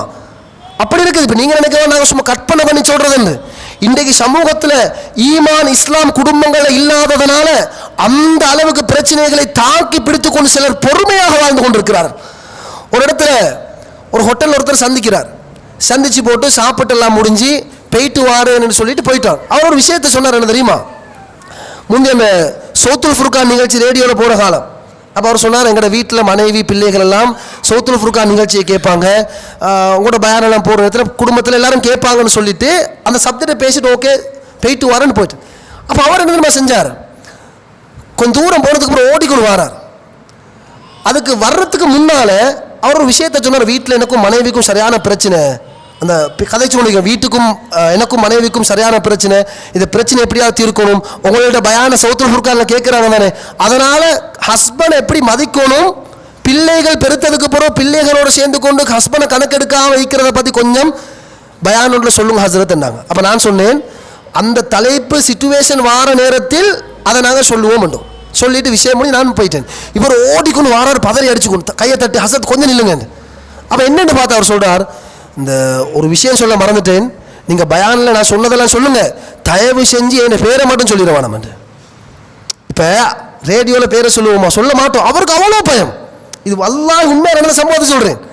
அவர் என்ன சொல்லுவாருன்னா, சொன்ன சப்ஜெக்டை பயானில் சொல்லுங்கள், மனைவி பிள்ளைகளை கேட்டு திருந்தி கொள்ளட்டும், என் பேரை மட்டும் சொல்லிடுவானாம் என்றாங்க. அவ்வளோ பயம். இந்த பாதிப்பெல்லாம் எதனால் வருது தெரியுமா? ஆரம்பத்தில் நாங்கள் ஆம்பளைகள் செய்த பிள்ளை தான். ஏன் தெரியுமா? பெண்களை வந்து படித்து கொடுக்குறது, லேடிஸ் பையனை கூட்டிகிட்டு வாங்கன்னா நாங்கள் சோம்பரை கூட்டிகிட்டு வரல. பெண்களுக்கு கிளாஸை மஸ்ஜிதில் ஆர்கனைஸ் பண்ணி பொம்பளைகளுக்கு படித்து கொடுங்கன்னா நாங்கள் ஆர்கனைஸ் பண்ண ரெடி இல்லை. எங்களோட பெண்களுக்கு புத்தகங்களை கொடுத்து வாசிக்க ரெடி இல்லை. இன்னும் கொஞ்சம் பேர் தூக்கிட்டு வரோம், ஹசரத் எங்களோட பெண்கள் சுத்தம் இல்லாமல் இருக்கிறாங்க ஹசரத், எங்களுக்கு வாழ ஏனாது, அது ஆகப்பெரிய பிரச்சனை, நாங்கள் பிரியிற லெவலுக்கு போயிட்டோம்ன்றாங்க. ஆனால் இஸ்லாம் திட்ட தெளிவாக சொல்லுது, பெண்களுக்குரிய தனியான சட்டங்கள், தொகுக்கப்பட்ட புத்தகங்கள் இருக்குது. அந்த புத்தகங்களை நீங்கள் ஒரு 500-1000 ரூபா கொடுத்து வாங்கி அதை கொண்டு போய் பெண்களுக்கு வந்து நீங்கள் கிஃப்ட் கொடுத்தீங்கண்டா, பெண்கள் கொஞ்சம் முன்னுக்காய் உட்காருங்க, பின்னுக்கு இடம் இல்லை, இவ்வளோ இடம் இருக்குது தானே, இன்னும் முன்னுக்கு வாங்க. இல்லாட்டி சின்ன பிள்ளைகளை முன்னுக்கு அனுப்புங்க. வயசில் சின்ன பிள்ளைகள் இருக்கிறாங்க தானே, அவங்க சின்ன பிள்ளை எல்லாத்தையும் முன்னுக்கு அனுப்புங்க. சின்ன பிள்ளை எல்லாரும் முன்னுக்கு வாங்க, அப்போ இன்னும் இடம் நிற்கும். இந்த நிறைய சின்ன பிள்ளைகள் இருக்குது, எல்லாரும் வாங்க. எனவே சகோதரர்களே, அப்போ நாங்கள் ஈமான் இஸ்லாமிய குடும்பத்தை உருவாக்கணும்னா நாங்கள் கொஞ்சம் மெனக்கணும், நாங்கள் கொஞ்சம் செலவழிக்கணும், அவங்களுக்கு தேவையான வாங்கி கொடுக்கணும். இப்போ பாருங்கள், நாங்கள் எல்லாருக்கும் ஜுவல்லரி வாங்கி கொடுத்துருக்குறோம். வைஃப் கிட்ட மாலை இருக்குது, காதுப்பு இருக்குது, மோதிரம் இருக்குது, வகை வகையான எல்லா உடுப்பும் இருக்குது. 1க்கு 10 பெர்ஃப்யூம் எல்லாம் வாங்கி கொடுத்துருக்குறோம், பாடி ஸ்ப்ரே வாங்கி கொடுத்துருக்குறோம். உதாரணத்துக்கு சொல்கிறேன், இதெல்லாம் கபட்டில் அப்படியே இருக்குது. எங்கேயாவது ஃபங்க்ஷன் ஒன்று வந்தால் தான் எடுத்து போடுறாங்க. இஸ்லாம் என்ன சொல்லுது? பெண்கள் தன் கணவன்மாருக்கு முன்னுக்கு அலங்காரத்தோடு இருக்கணும். அப்படி ஆப்போசிட் நடக்குது. அப்போ நாங்கள் என்ன வலியுறுத்தணும், வாங்கி தந்த எல்லாத்தையும் இப்போ யூஸ் பண்ணுங்க, ஜுவல்லரி எனக்கு முன்னாடி போடுங்க, புதிய உடுப்பு எனக்கு முன்னாடி போடுங்க. நான் ஒவ்வொரு நாளும் தொழிலுக்கு போயிட்டு ஈவினிங்ல வீட்டுக்கு வர நேரத்தில் நீங்கள் புதிய உடுப்போட இருங்க, அலங்காரத்தோடு இருங்க. ரசூலோட இது முக்கியமான சுன்னா. இது உங்களுக்கு தெரியும், உம்மு சுலைம் ரலியல்லாஹு குழந்தை மௌத்தான சம்பவம் உங்களுக்கு தெரியும். புள்ள மௌத்து, அந்த புள்ளைய ஜனாசாவை வீட்டுள்ளுக்கு மறைச்சி வச்சுட்டு தன் ஹஸ்பண்ட் வாரார். இவ அலங்காரத்தோடு அழகுபடுத்தி கொண்டு இருக்கிறார். அது எந்த பெண்களால் செய்ய முடியாது, அவ்வளோ பெரிய தியாகம். ஹஸ்பண்ட் வந்த உடனே அவருக்கு ஆறுதல் சொல்லி அவருக்கு சாப்பிட கொடுத்து எல்லாம் முடிஞ்சதுக்கு பிறகு, கணவன் மனைவி ஒன்று சேர்ந்ததெல்லாம் முடிஞ்சதுக்கு பிறகுதான் அந்த மனைவிக்கு ஹஸ்பண்டை பார்த்து கேட்குறா, அல்லாஹ் எங்களுக்கு ஒன்று தந்துட்டு அதை எடுத்தா நீங்க என்ன செய்வீங்க? அப்போ அந்த அக்கீதா சம்பந்தமான விஷயங்கள் எல்லாம் பேசப்பட்டு மனைவியும் அண்டர்ஸ்டாண்ட் பண்ணி ஹஸ்பண்டுக்கும் அந்த உணர்த்தப்பட்டதற்கு பிற்பாடு சப்ஜெக்டை சொல்றாங்க. சுகம் இல்லாமல் இருந்த அந்த குழந்தை மௌத்தாவியாச்சு அப்படின்றாங்க. பாருங்க, அந்த ஜனாசாவுடைய நாளில் கூட அன்புக்குரிய சகோதரர் பாடமே படிப்பின் என்ன தெரியுமா? குடும்பத்தில் எந்த பிரச்சனை இருந்தாலும் ஹஸ்பண்டுக்கு முன்னாடி மனைவி இருக்க வேண்டிய பகுதி என்பது ஒரு விரிவான பகுதி சகோதரர்களே, விரிவான பகுதி. இன்னைக்கு நிறைய பேர் தடுமாறுறாங்க. கொஞ்சம் பேர் எங்கடா தொழில் முடியுது வீட்டுக்கு போகிறதுக்கு மனைவியை பார்க்கணும்னு இருக்கிற மாதிரி, அதிகமானவர்கள் அவங்களோட ஒர்க்கிங் டைம் முடிஞ்சு, கடையில் ஒர்க் பண்ண டைம் முடிஞ்சாச்சு, பிஸ்னஸ் டைம் முடிஞ்சு, சும்மா பாதையோர்கள் நின்று கொண்டு இருப்பாங்க. வீட்டுக்கு போகலையா? இல்லைப்பா கொஞ்சம் டைம் இருக்குது, தூங்குறதுக்கு இன்னும் டைம் இருக்குது அப்படின்ட்டுவாங்க. 9 மணி ஆகுது, வீட்டுக்கு போகலையா? இன்னும் டைம் இருக்குது, 10 மணி ஆகுது. ஏன்? வீட்டுக்கு போயிட்டு மனைவிக்கு முன்னாடி கொஞ்சம் நேரம் நிற்கிறதுக்கு அலட்டி, அவங்களுக்கு மனசுக்கு ஃபிட் இல்லை, மனைவியோட முகத்தை பார்க்கறது விருப்பம் இல்லை, ஏதோ கடமைக்காக குழந்தைகளுக்காக வாழ்றோம்னு வாழ்ந்து கொண்டிருக்கிறாங்க. எங்க ஈமான், எங்க இஸ்லாம்? ரசூலுல்லாஹ் சொல்றாங்க, சாலிஹான பெண்ணென்றா யார் தெரியுமா? அவ பார்த்தா உனக்கு சந்தோஷம் வரணும். சாலிஹான கணவன் யார் தெரியுமா? அவரை பார்த்தால் உனக்கு சந்தோஷம் வரணும். ஹஸ்பண்ட்மாருக்கு எப்பயுமே மனைவியோடு இருக்கணும்னு ஆசை வரணும், மனைவிமாருக்கு எப்பயும் ஹஸ்பண்ட் பக்கத்தில் இருக்கணும்னு ஆசை வரணும். இதை நினைக்கிற எங்கடா ஹஸ்பண்ட் வெளியே போறோம்னு பார்த்து கொண்டிருக்கிறது. ஹஸ்பண்ட்மாரும் பார்க்கறது இன்னும் டைம் குயிக்காக முடியாமல் ஒர்க்கிங் டைம் கூட இல்லைவா, ஒரு ஜொப்புக்கு போயில 2-3 ஜொப்பு இல்லை, நைட் ஜொப்பு எடுக்கலவா, ஏன் அவங்களோட தலையடிக்கலாம். அவ்வளோ பெரிய பிரச்சனை மக்கள் வாழ்றாங்க. இந்த பிரச்சனைக்கெல்லாம் காரணம் என்ன தெரியுமா சகோதரர்களே? நீங்கள் சரியான ஒரு ஆய்வு மேற்கொண்டு பார்த்தீங்கன்னா இது எல்லாத்துக்கும் அடிப்படை காரணம் ஈமானையும் இஸ்லாத்தையும் எங்களுடைய தாய்மார்களுக்கும் எங்களுடைய வளர்ந்து வரக்கூடிய சின்ன சிறார்களுக்கும் எங்களுடைய யுவதிகளுக்கு வாலிப பெண்களுக்கும் வாலிபர்களுக்கும் இதை கொடுக்காததன் விளைவுதான் இந்த அளவுக்கு இந்த சமூகம் போய் கொண்டிருக்கிறது. இன்னும் தாமதம் இல்லை சகோதரர்களே, இன்னும் எங்களுக்கு மாறலாம். நீங்க எல்லாரும் ஒரு முடிவுக்கு வாங்கணும் தெரியுமா? ஆண்களும் தான் பெண்களும் தான் வளர்ந்து வரக்கூடிய சிறார்களும் தான் சிறுமிகளும் தான் குமரி பெண்களும் தான் யுவதிகளும் தான் நாங்கள் எல்லாரும் ஒரு முடிவுக்கு வரணும் தெரியுமா? இனிமேல் என் லைஃப் ஸ்டைல் ஃபுல்லாக நான் இஸ்லாம் சொல்ற மாதிரி நான் மாற்றிக்கொள்றது, இஸ்லாம் சொல்ற மாதிரி மாற்றிக்கொள்றது. அதே மாதிரி சகோதரர்களே, எப்பயுமே நீங்க தாவாவோடு மார்க்கத்தோடு இந்த மார்க்கத்தை படிக்கிறதோடு நீங்க எட்டச்சா இருந்து பாருங்க, பார்க்கும் தொடர்பா இருந்து பாருங்க, மஸ்ஜிதோடு தொடர்பா இருந்து பாருங்க. அஸ்மா ரலியல்லாஹு அன்ஹா ஹதீபத்து நிசா, பெண்கள் சார்பாக பேசக்கூடிய பெண்மணி, ஒரு சஹாபி பெண்மணி. அவ போய் நபிட்ட போய் கேட்கிறாங்க, யார சொல்லலாம், ஆண்கள் எல்லாரும் உங்கள்கிட்ட வந்து படிக்கிறாங்க, நீங்க படிச்சு கொடுக்குறீங்க, பெண்களாக எங்களுக்கு கிழமையில ஒரு நாளை ஒதுக்குங்க யார சொல்லலாம், கிழமையில ஒரு நாளை தாங்க எங்களுக்கு மார்க்கத்தை படிச்சு தாங்கன்னு ரசூலோட கேட்கிறாங்க. ரசூல் அனுமதி கொடுக்குறாங்க, பெண்கள் வந்து படிச்சுட்டு போனாங்க. இப்ப நாங்க என்ன செய்யறோம் தெரியுமா? மஸ்ஜித் நிர்வாகத்தால பெண்களுக்குன்னு ஒரு பயான் நிகழ்ச்சியை நாங்கள் ஏற்பாடு செஞ்சு அதுக்குன்னு ஒரு ஹஸ்ரத் அழைப்பிச்சு அதுக்குன்னு ஆலிமாக்கள் அழைப்பிச்சு பார்த்தா இங்க வந்து பார்த்தா படிக்கிறதுக்கு ஒத்தரும் இல்லை. அப்ப நான் யோசிக்கிறேன், நாங்க படிக்கிறதுக்கு விருப்பம் இல்லாட்டி அதை ஆர்கனைஸ் பண்ற ஆட்கள் இவ்வளோ கஷ்டப்பட்டு ஆர்கனைஸ் பண்ணி நீங்க வரலன்னா யார் நஷ்டவாளிகள்? நன்றாக ஒன்றை ஞாபகத்தில் வைத்துக் கொள்ளுங்கள். நீங்க சில நேரம் 40 வயசை தாண்டி இருக்கலாம். நீங்க பயானுக்கு வந்து உங்களோட பொம்பளை பிள்ளைகளை 8 வயசு புள்ள 10 வயசு புள்ள 12 வயசு பிள்ளைகளை நீங்க கையோடு அழைச்சிட்டு மஸ்ஜிதுக்கு வந்து படிக்கிறதுக்கு வழிகாட்டினால் மாத்திரம்தான் நீங்க மௌத்தானாலும் அந்த பிள்ளைகள் படிப்பாங்க. ஒரு நாளைக்கு உமாவுக்கு சுகம் இல்லைன்னா அந்த பெண் தனியாக வந்து படிச்சுட்டு போவான். நாளை பின்னைக்கு நீங்க வயோதிபத்துக்கு போனதுக்கு பிறகு ஒரு உம்மாவை மதிக்கணும் என்று அந்த பிள்ளை எப்ப மதிக்கும்? உம்மாவுடைய மகிமையை பத்தி கிளாஸ்ல வந்து படிச்சா தான் அந்த உம்மா மதிக்கும். தந்த பிள்ளை வயசுக்கு வந்ததுக்கு பிறகு கல்யாணம் முடிச்சு மாப்பிள்ளைக்கு எப்ப கட்டுப்பட்டு நடக்கும்? கணவனுக்கு கட்டுப்பட்டு நடக்கணும் என்ற அந்த சாப்டர் இங்க கிளாஸ்ல வந்து படிச்சா மட்டும்தான் கட்டுப்பட்டு நடக்கும். இது ஒன்றும் படிச்சு கொடுக்கறது இல்லை. சும்மா கல்யாணம் முடிச்ச டைம் வந்தா கல்யாணம் முடிச்சு கொடுத்த அப்புறம் 1 மாசத்துல பிரச்சனை, அப்புறம் அடுத்து விடலாம் சொல்ற பாரு முடிச்சு கொடுத்த மாப்பிள்ளை வந்திருக்கிற மருமகன் சரி பிரச்சனையாம், மகளோட பிரச்சனை பண்றாமன். அங்க ஒன்றும் பிரச்சனை இல்லை, உங்களோட மகளுக்கு மார்க்கம் இல்லை, நீங்க செலக்ட் பண்ணின மருமகனுக்கு மார்க்கம் இல்லை, இஸ்லாமிய அறிவு இல்லை, ஈமானி உணர்வு இல்லை, மனுஷன் மதிக்கணும் என்ற பற்று இல்லை, மூத்தவர்களை மதிக்கணும் என்ற அந்த அறிவு இல்லை, பெண்களை மதிக்கணும் என்ற அறிவு இல்லை, பெண்களை அடிமையாகத்தான் நடத்தணும் என்ற மோசமான ஒரு பிக்சர் அந்த ஆம்பளை உள்ளத்துல இருக்குது. அப்படி கொண்டே பார்க்கல. கல்யாணம் பேசக்கூடிய அவருக்கு ஊடு இருக்குதா, அவருக்கு வாகனம் இருக்குதா, அவர் மாசத்துக்கு எவ்வளவு சம்பாதிக்கிறார், அவர் பணக்காரராக இருக்கிறாரா, அவரோட சொத்து இருக்குது என்பதை பெண்கள் பார்க்கிறாங்க. ஆண்கள் பார்க்குறாங்க, எனக்கு பேசுகிற இடம் ஒரு புள்ள ஈக்கி ரூட்டை பார்த்து பேசுங்கப்பா, முழு ஊடும் எனக்கு கிடைக்கும், அல்லது வாப்பா பணக்காரராக இருந்து அதை பார்த்து பேசுங்க எனக்கு ஊடு கிடைக்கும். இதை மட்டும் பார்க்கறது, அழகு கிலோ ஒன்றும் பார்க்கல. ஏன்னா அவருக்கு தேவையில்லை, வாரவனுக்கு தேவையில்லை இவனோட வாழணும் என்று. மாப்பிள்ளைக்கு தேவை சொத்து எடுக்கணும், குடும்பத்தில் ஏதாவது ஒன்று சுரண்டிக்கிறணும், எல்லாரோடையும் வாழ்ந்துட்டு போகிறது. எனவே சகோதரர்களே, பணம் பொருளாதாரம் என்பது இன்றைக்கு இருக்கும், நாளைக்கு இல்லாமல் போயிடும். ஆனால் ஈமானும் இஸ்லாமும் இருக்கிறத பார்த்து நீங்க செலக்ட் பண்ணி கொடுத்தீங்கன்னா அது எவ்வளவு வாழ்க்கையில கஷ்டம் வந்தாலும், சாப்பிட்றதுக்கு உணவு இல்லாத சிச்சுவேஷன் வந்தாலும் அவங்க ஹேண்டில் பண்ணிட்டு வாழ்ந்துட்டு போய்கொண்டே இருப்பாங்க. அதனால தான் பாருங்க, இப்ராஹிம் அலைஹிஸ்ஸலாம் இஸ்மாயில் அலைஹிஸ்ஸலாம் விட்டுட்டு போறாங்க தானே, விட்டுட்டு போனதுக்கு அப்புறம் மிச்சம் 4 பேர் வராங்க. வந்தா இஸ்மாயில் அலைஹிஸ்ஸலாம் அவர் பெரிய ஆளாவி கல்யாணம் எல்லாம் முடிச்சு வாழ்ற கட்டம். மனைவி வீட்டில் இருக்கிறா, இஸ்மாயில் அலைஹிஸ்ஸலாம் வீட்டுல இல்லை. மனைவிக்கு தெரியா தண்ட மாமனார் தான் வீட்டுக்கு வந்திருக்கிறார். இப்ராஹிம் அலைஹிஸ்ஸலாம் கேட்குறாங்க, எப்படி அப்போ உன் ஹஸ்பண்ட் எப்படின்னு கேட்குறாங்க. சொல்றாங்க, இல்லை கஷ்டம், சரியான கஷ்டம் அவரோட வாழ்றது. அவரோட கஷ்டத்தை சொல்றார். தன் ஹஸ்பண்ட் ஒழுங்காக அவ கவனிக்கிறல்ன்ற மாதிரி பேசிட்டா.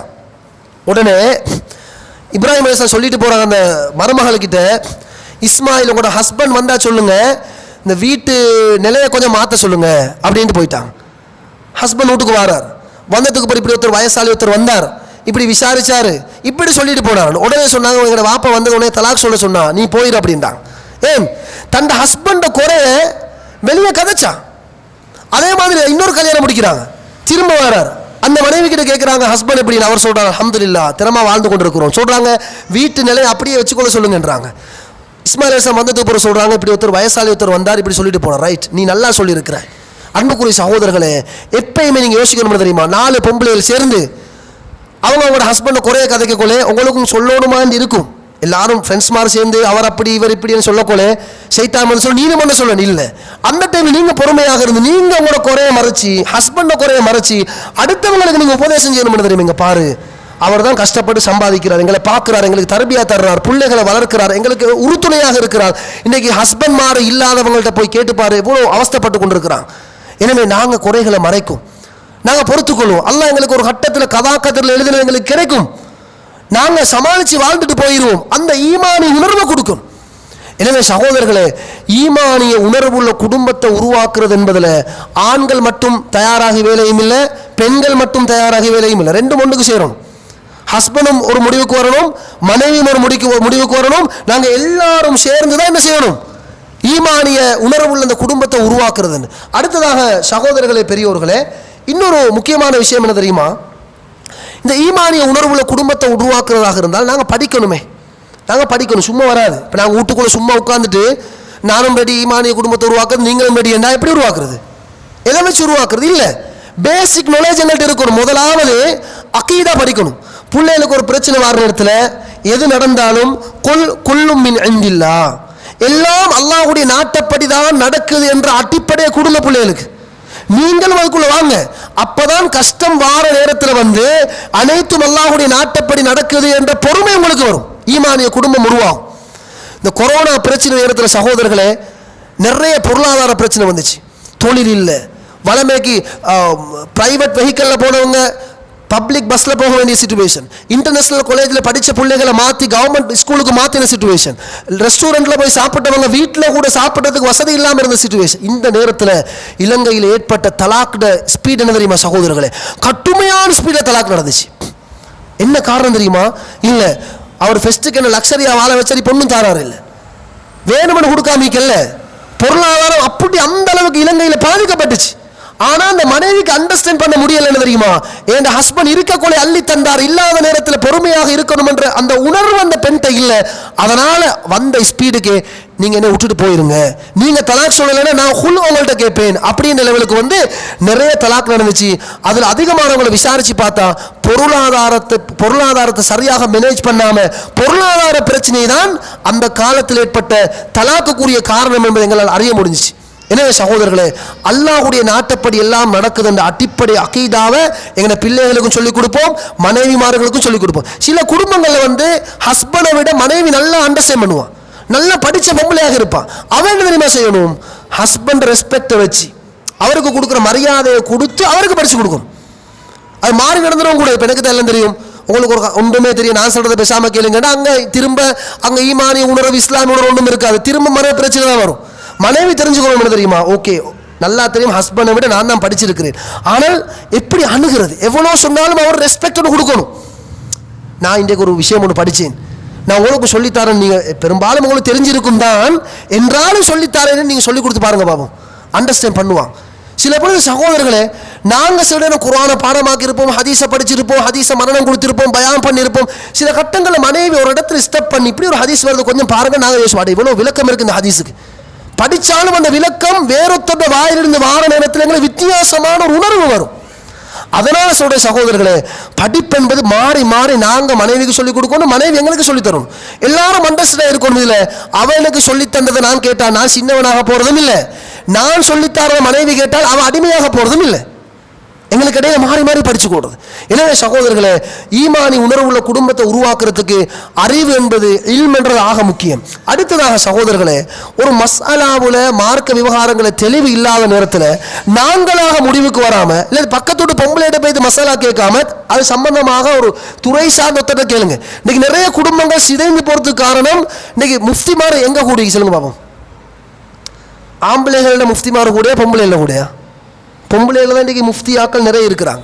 ஏன்னா அவங்களுக்கு இடையில ஒரு பிரச்சனை வருது, அடுத்து விட்டு பொம்பளை பற்றி கேட்குற பாரு இப்படி ஒரு பிரச்சனை என்ன செய்யுது, அவன் ஃபத்வா கொடுக்குறது, எங்கிட்ட அப்படி நடந்துச்சு இப்படி நடந்துச்சு, நான் ஒரு பயானில் கேட்டுக்கிறேன், ரேடியோவில் கேட்டு அங்கே கேட்டு இங்கே கேட்டு, அவன் ஒரு ஃபிக்குஹும் தெரியாமல் என்ன பிரச்சனை நடந்துச்சுன்னு இல்லாமல் எங்கேயாவது ஊதி விட்டுறது, இனி அப்படி செய்ய இப்படி செய்யணும், கடைசி நீங்கள் குடும்பத்தில் பிரச்சனை வரும். எனவே சகோதரர்களே, தாய்மார்களே, நாங்கள் எங்களுக்கு இடையில ஒரு பிரச்சனை வர நேரத்தில் யாரிடம் போய் ஃபத்வா கேட்கணுமோ, யாரிடம் போய் தீர்வு கேட்கணுமோ அந்த ஆட்களை நீங்கள் நாடி அவங்கள்ட்ட போய் ஃபத்வாவே தீர்வேன் கேளுங்க. இதாக முக்கியம். ஏனென்றால் நடந்தது ஒரு பிரச்சனை, அதுக்கு தீர்வு நீங்கள் தகுதி இல்லாதவங்கள்ட்ட போய் தீர்வு கேட்க போனீங்கன்னா அவன் பிரச்சனை டபுளாக்கி விட்டுருவான். அது இன்னும் பெரிய பிரச்சனையாக போய் தரும். அப்போ அந்த ஈமானிய உணர்வு, இஸ்லாமிய உணர்வு எல்லாம் சிதைக்கப்பட்டு ஒரு சின்ன பின்னமான குடும்ப ஒரு நிலைமை அங்கே உருவாகும். எனவே இந்த விஷயத்திலையும் நாங்கள் மிக கவனமாக இருக்க வேண்டும். அதே மாதிரி சகோதரர்களை, தாய்மார்களை, பெரியோர்களே, ஈமானிய இஸ்லாமிய பற்றுள்ள குடும்ப உருவாக்கத்தில் அடுத்த இன்னொரு முக்கியமான செய்தி என்ன தெரியுமா? எங்களோட வீட்டில் அதிகம் விக்ருகள் செய்யக்கூடிய இடமாக மாற்றப்படணும். அடிக்கொரு முறை வீடுகளில் சூரத்துல் பக்கராவை ஓதுங்க. ஏன்னா வீட்டுள்ளுக்கு பிரச்சனை இல்லாமல் சந்தோஷமாக இருக்கணும் என்றால் எங்களோட ஹஸ்பண்ட் மட்டும்தான் நிற்கணும், எங்களோட ஒய்ஃப் மட்டும் தான் நிற்கணும். மூணாவது சைத்தான் நிற்கப்படா. இப்போ சைத்தான் தான் எல்லாத்தையும் குழப்புறான். யுஃபர்ரிகூன பிஹி பைனல் மர்இ வ ஸௌஜி. சைத்தான மெயின் டார்கெட் ஹஸ்பண்ட் ஒய்ஃபை பிரிக்கிறது. இது அவனோட மெயின் டார்கெட். எனவே நாங்கள் குடும்பமாக வாழ்கிற எங்கள் வீட்டுள்ளுக்கு சைத்தானை வச்சுக்கொண்டு நாங்கள் எவ்வளோ படித்து வேலையுமே எப்படி வாழ்ந்துமே. அப்போ நாங்கள் என்ன செய்யணும்?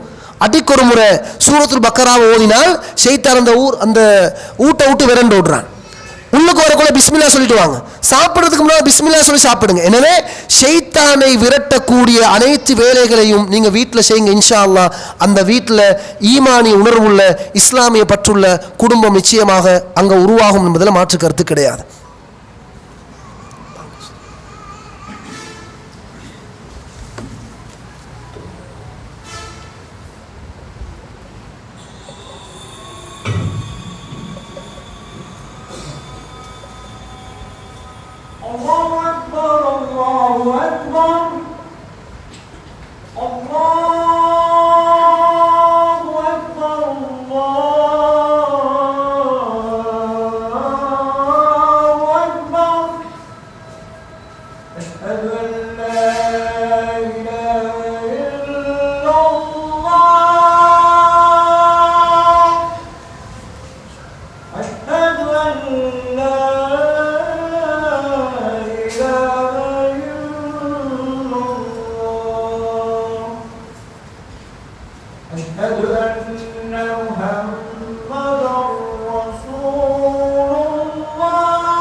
அஸ்ஸலாமு அலைக்கும். நாங்கள் இதுவரைக்கும் ஈமானிய உணர்வுள்ள குடும்ப உருவாக்கத்தில் நாங்கள் எப்படி உருவாக்கத்தை செய்கிறது சம்பந்தமாகத்தான் நாங்கள் சுருக்கமாக பார்த்தோம். அதில் சகோதரர்களே, கடைசியாக ஒரு விஷயத்தை ஞாபகப்படுத்தி முடித்துக்கொள்கிறேன். நான் ஆரம்பத்தில் சொன்னதை போன்று சரியான குடும்ப உருவாக்கத்துக்கு மிக முக்கியமான ஒரு விஷயம் இந்த அறிவு, இல்மு படிக்கிறது. மார்க்க அறிவு இல்லை என்றால் நாங்கள் எவ்வளோதான் நினைச்சென்றாலும் எங்களுக்கு என்ன செய்யலாது? ஈமானி உணர்வுள்ள குடும்பத்தை உருவாக்க இயலாது. அதனால் முதலாவது விஷயம், நீங்கள் எல்லாரும் ஆண்கள், பெண்கள், சிறார்கள், பெரியவர்கள் எல்லாரும் இந்த தாவாவோடு தொடர்பாயிருங்க. இதாக முக்கியம். இன்றைக்கு பாருங்கள் எவ்வளோ பேர் வந்திருக்கிறீங்க. இது மாதிரி எந்த பயான் நிகழ்ச்சி ஆர்கனைஸ் பண்ணினாலும் சில நேரம் போடப்பட்ட தலைப்பு நாங்கள் கேட்டு கேட்டு கேட்டு அழுத்து போயிருப்போம். எங்களோட வயசுக்கு நாங்கள் அழுத்திருப்போம். ஆனால் எங்களோட பிள்ளைகள் இன்றைக்கு தான் புதுசாக கேட்க போகிறாங்கண்டா, பெற்றோர்களாக நீங்கள் ஃபெடப்பாக இந்த தலைப்பு தானே வளமையாக கேட்கறது, இந்த மௌலவிட பயானத்தானே வளமையாக கேட்கறது அப்படின்னு நீங்கள் ஃபெடப்பாவினீங்கண்டா நஷ்டம் உங்களுக்கு தான். ஏன்றால் நீங்கள் எவ்வளோதான் பயான் கேட்டிருந்தாலும் உங்களோட பிள்ளைகள் புதுசாக கேட்க போகுது. அதனால் யார் தான் பயானுக்கு வந்தாலும் அதே தலைப்பு திரும்ப திரும்ப பேசப்பட்டாலும் உங்களுக்கு அதை கேட்டு அலுப்பு இருந்தாலும் நீங்களோட பிள்ளைகளை கூட்டிட்டு வாங்க. சும்மா உட்கார்ந்துட்டு நீங்கள் மஜ்லிஸில் நீங்கள் படிக்கலைன்றாலும் உங்களோட வளர்ந்து வரக்கூடிய ஆண் பிள்ளைகள் பெண் பிள்ளைகள் எல்லாரும் அதை படிக்கிறதுனால நாளை பின்னைக்கு அந்த ஈமானிய பற்றுள்ள குடும்ப உருவாக்கத்துக்கு நீங்கள் அந்த பிள்ளைகளை அழைச்சிட்டு வந்து உட்கார வச்சதும் மிக முக்கியமான ஒரு காரணமாக அமையும் என்பதில் மாற்று கருத்து கிடையாது. எனவே நம் அனைவருடைய குடும்பத்திலையும் ஈமானிய உணர்வையும் இஸ்லாமிய பற்றையும் எல்லாம் வல்ல ரஹ்மான் தந்தருள்வானாக. வாஹிர் தஅவானா அல்ஹம்துலில்லாஹி ரப்பில் ஆலமீன். அஸ்ஸலாமு அலைக்கும் வரஹ்மத்துல்லாஹி வபரகாத்துஹு.